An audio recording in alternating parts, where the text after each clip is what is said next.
Skip says that Stephen A's bad man was just bad last year. But according to ESPN's Football Outsiders, he will be very good this season. So let's get into it. Green Bay is projected to win the division at 12-4, with the Vikings and Lions finishing 3 games behind at 9-7. Stephen A., did they get it right about your boy and his team?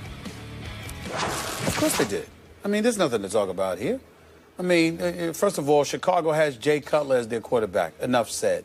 The Lions are in flux. I don't know if they'll win 5 games this year. I know they won 7 last year, coming on strong, but I thought it was a bit fluky with Megatron having retired and Golden Tate is your primary option. I'm just not sure about that right now, even though Amir Abdullah is somebody that I find impressive, but I think he's an undersized running back in terms of durability as it pertains to how many times he'll touch the football. I'm just not sure about that. So now we go to Minnesota and Green Bay. I know Minnesota was impressive. It helped that it was freezing temperatures that assisted them because they were playing in weather in Seattle against Seattle in the playoffs that, as far as I'm concerned, even though it's football, no human being should be allowed to play in as far as I'm concerned. That's how cold it was, all right? But nevertheless, you look at a guy like Teddy Bridgewater. Adrian Peterson is an absolute stud. We know that. But Teddy Bridgewater is a relatively pedestrian quarterback. He'll keep the mistakes to a minimum, but is he a game-breaking kind of quarterback? No. And I think ultimately that's what it's going to take to upend the Green Bay Packers and Aaron Rodgers. Jordy Nelson is coming back. Eddie Lacy is no longer fat. He's lost his weight, doesn't walk around with a pot belly looking all rotund or anything like that. He's back in shape and focused. I think he'll be better for it. Him, Jordy Nelson, Randall Cobb, Richard Rodgers is your tight end, a relatively decent offensive line. You're not going to experiment with Clay Matthews at the middle linebacker spot anymore. You're going to unleash him probably from the weak linebacker spot and make him do some damage there. I just think that when you're looking at Green Bay and you're looking at a stud like Aaron Rodgers and you recognize the fact that it's the most important position in the game, you give anybody in that position an edge in their division. But then when you talk about Aaron Rodgers, how can you avoid saying, and say it with me, Skip, he's a bad man, okay? Sorry. Because he's so bad. Because he's so bad. Now, understand this. He's so bad that 31 touchdowns, 8 interceptions, and a QBR of 64 last season actually was a down year for him. That's how bad he is. And so I look at it and I'm saying to myself, let me get this straight. Teddy Bridgewater, Matthew Stafford, and Jay Cutler as your competition, and I'm supposed to be worried about Green Bay losing the division? Please, let's move on. Well, I'll give you this. The receiver that made Aaron Rodgers should be back, and he should be healthy, and Jordy Nelson. So maybe Aaron will be back because Jordy's back. So before I get to my answer to Molly's question, I'm going to remind you, a few experts that I've read, people I respect, are already predicting that the Chicago Bears are going to be the breakout playoff team from this division. Really? Because of Jay Cutler. Because they respect Fox. Huh? Because of John Fox. Because of John Fox. You know what? You and have his defense. Insulted. That's why. Not Jay Cutler. You have insulted Jay Cutler so often on this show. You know what? I think he might play with Jordan-esque rage next year to get even with you, a la Steph Curry. Yeah. You put in the same sentence, Cutler and Curry just now? And Jordan. Oh, and really? Jordan. And Jordan. Well, they're Chicago people. You know, it's a Chicago Yeah, don't let the facts get in the way of a good story. Time out, Molly, time out. Did Skip Bayless just sit up there and say Jay Cutler and the word Jordan-esque? In the same sentence? They both play or have played in the city of Chicago, so they have that.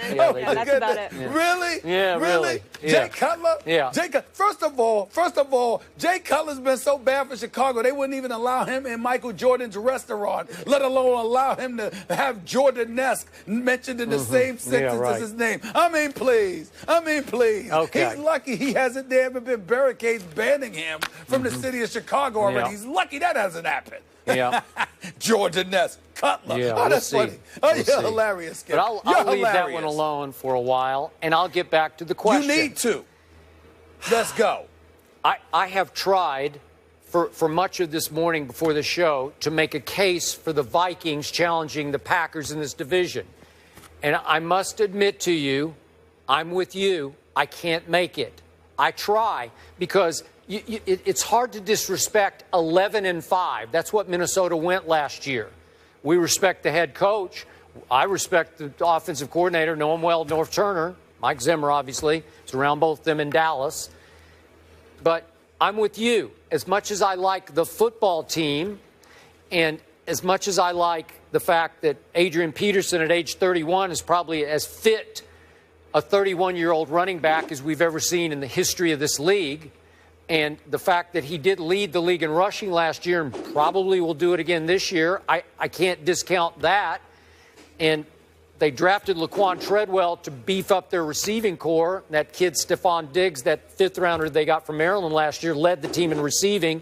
Kyle Rudolph, Mike Wallace. So the receiver, it's going to get a little better. So the football team got a little better. They obviously, to your point, it was North Pole cold, but in that playoff game, Teddy Bridgewater was really good down the stretch. You got to give this to him. I know it was freezing cold and conditions that no human should play football in, but he led them down the field, throwing mostly to Rudolph, and got them in position, and Blair Witch Project blew the chip shot field goal, or they would have beaten Seattle in a playoff game. So that's the perspective, but I'm with you. When I watch Teddy Bridgewater, I just see the basic, and I know it's sort of damning with faint praise, but it's the game manager. He averaged 202 yards passing a game last year. His QBR was pretty good at 63, 13th best in the NFL. I just don't see 14 touchdowns, 9 interceptions being spectacular enough to eclipse the bad man with Jordy Nelson and Green Bay. Can they make the playoffs again? Could they be a wild card team? I'll give them that. But what was this, 3 games? Is that, yeah, it's supposed to win by 3? I could see it. I could see Green Bay winning by 3 games. All right, I'm just looking at this. Good. The Bears are 7-9, I'm reading, and Vikings 9-7, but the Giants, they were saying, what was it? 6-10. Yeah. Yeah. Okay. The suspect list. Let's move Stephen on. A., you better watch out for those Bears. Here they come. Look, as long as Jay Cutler's their quarterback, I'm safe. You think so? We'll see. Yes. He's not a leader. He's not a leader. I'm not talking about his ability because he can throw the football. He knows plays. He's got the talent to be a quarterback. He's not a leader. All right. He can't lead.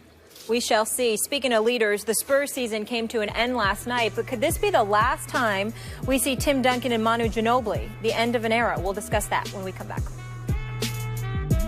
Nothing can stop me. I'm all the way up. It was certainly a season to forget for the Cowboys, who were decimated by injuries last year. But 2016, according to ESPN's Football Outsiders, is going to be a very different story. They see Dallas running away with the division at 10-6, while the Giants, Eagles, and Redskins are all finishing at 6-10. Big D winning the East by 4 games. Skip? Wow. Did they get this right? Stephen A., on a very dark day for me and my Spurs, at least there's a ray of sunlight in the future. My Cowboys are being predicted to win the NFC East by 4 games. Interesting. Now, again, 10-6 for me is a reasonable but conservative prediction for my Cowboys. That's, of course, if Romo and Dez get and stay healthy the whole year.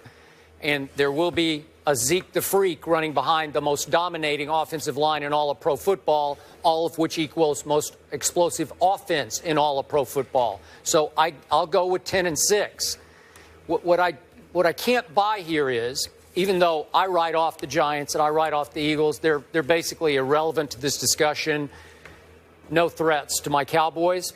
But I continue to be mystified by the lack of respect that the Washington Redskins get after they won or maybe stole last year's NFC East by winning their last 4 games, 5 of their last 6 to finish 9-7. Obviously, they had a home playoff game against Aaron Rodgers and company. They lost that 35-18. But Kirk Cousins is back. I got to give it up. He had a pretty good year. Heck, by his standards, you might say he had a very good year. And offseason-wise, can you argue with this? The biggest offseason addition any team made was Josh Norman. I think it was. That's just me. I thought the best receiver in the draft was another Josh named Doxton from TCU. They drafted him. I've always liked Sua Craven. He is a football player. They got in the 2nd round. He will have immediate high collision impact on their defense. So they got better. Clearly, they got better on defense. Maybe they got a little better on offense. And they're arch rivals to my Cowboys. So at least I think they could come within 2 games of my Cowboys, if not 1 game of my Cowboys. I respect and I fear the Washington Redskins, not so much the Eagles or certainly the Giants. Gratuitous. Well, I definitely think that you're right about that. I mean, I was wondering about the Washington Redskins myself, and how can anybody just simply go about the business of projecting that the Cowboys will win the division so easily? I mean, I'm of that mindset. I definitely think that the Cowboys probably would win the division. I think getting Ezekiel Elliott, elevating their running game, having that massive offensive line, getting both Tony Romo and Des Bryant back healthy with Jason Witten as a reliable target. I think their offense will be potent. I think they will move the chains. I think they will chew up the clock, and I think they'll put the defense in a position where they can succeed due to the limited amount of time they'll have to spend on the field. But nevertheless, you still got some issues. You got some issues at corner. You got some issues in your interior. Sean Lee is going to do what he does, but what level of help is he going to have, and how are you going to get at the quarterback? These are all legitimate questions that you have to ask about the Dallas Cowboys. Mincy, DeMarcus Lawrence is going to be out for a few games. Randy Gregory and Mincy, neither of them recorded a sack last season. And so when you look at it from that perspective, you can't get at the quarterback, and there's still some question marks in your secondary, particularly with Orlando Scandrick, who was on injury reserve all year long due to his injury. Even though he's coming back now, you got to wonder what he's going to have to give you, at least initially. I expect Dallas's defense to be relatively suspect. As a result, I think that makes the NFC East highly competitive, because I don't think that the Redskins are necessarily going to fade into the twilight. Do I think they're going to be a juggernaut? No, because I don't think that Kirk Cousins is all of that. I'm really, really getting sick and tired. I told you I got sick and tired of hearing them say, you like that, you like that. I don't want to hear that from him. You know, you're not a winner enough yet to be saying stuff like that. He can play. He's no scrub, but he still has a lot to prove. And 1 year doesn't necessarily get it done. But in the end, he did have a pretty good year last year. You did elevate your receiving court with the draft. You still got Garcon and Deshaun Jackson. Alfred Morris is gone. I'm wondering about your running game right now, but I expect your defense to be better. So when I look at it from that perspective, I expect the Redskins and the Dallas Cowboys to be battling for supremacy in the East. I'd give the Dallas Cowboys a slight edge because their offense is that explosive. But anything can happen when it comes to them compared to the Redskins. So I don't understand for the life of me how the Redskins are so summarily dismissed, and everybody wants to elevate the Giants and, of course, the Philadelphia Eagles, especially the Eagles. I mean, right now, I don't see any reason to believe why the Eagles won't come in last place in the NFC East. I agree. Which brings us back to the New York Football Giants. Would you agree it does not bode well for one GM, Jerry Reese, that this prediction has them finishing 6-10 after almost $200 million was spent on 3 free agents? What's that guy's name? Olivier Vernon? Vernon Olivier? What's his name? Yeah, one of those guys. Yeah. Jenkins, That's right. Damon Harrison. I can't remember. What's the coach's name again? The guy. Ben McAdoo. Ben McAdoo. I don't think Jerry Reese is concerned about ESPN Football Outsiders, to be honest with you. Maybe not just that. Not just that. No, he shouldn't be. And here's why, Skip, because usually when the Giants have been most successful in recent memory, it was when these predictions have been made. So if I'm Jerry Reese, I'm happy about the gloom and doom predictions, because that's usually when the Giants have excelled. And that's why he survived so long, because when people have counted them out and summarily dismissed the Giants is when they've stepped up and responded and ultimately won two Super Bowl titles. Not one, but 2. So if you're Jerry Reese, you get to fall back on that and say, paid no attention to the prognosticators, because what do they mean? What do they know? They predicted this, they predicted that, and it didn't work effectively against us. It's when people are quiet or have expectations for the Giants that Jerry Reese and the Giants need to be concerned, because it's rare that they've lived up to them. But they usually live up, they usually knock down prognosticators with their negativity. When people assume that the Giants are going to stink, it's when they don't. I'm going to assume they're going to stink. And I'm also going to point out those 3 free agents, almost $200 million in investment. They don't share a single Pro Bowl or a single playoff game among the 3 of them. I don't know about that. I'm not sure you can sell me that on negativity or positivity or whatever you want to do. I'm not sure they're going to come out of nowhere next year with that bunch. Do you like the Cowboys' defense better?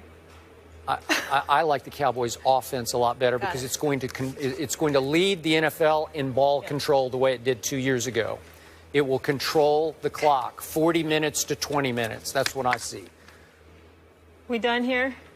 Okay. Great way to Yes, we are. dodge that question.